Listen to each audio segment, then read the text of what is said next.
New this morning, 3 people arrested after police in Springfield seized an illegal firearm, heroin, and cocaine. All of this after residents had been complaining about drug dealing in the areas of Worthington and Federal Streets.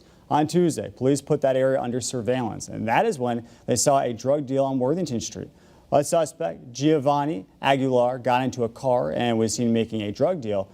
After the car drove away, police pulled that car over on Elm Street.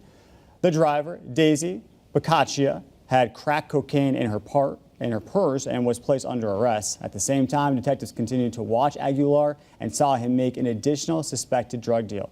When detectives confronted him, he ran away, and after a short foot pursuit, a gun fell out of Aguilar's hoodie pocket and was placed under arrest. And while detectives were dealing with Aguilar, they saw another suspect, later identified as Victor Tanyan, throw a container on the ground. That container was recovered with cocaine inside of it. Detectives placing Tanyan under arrest. All 3 suspects now facing several charges.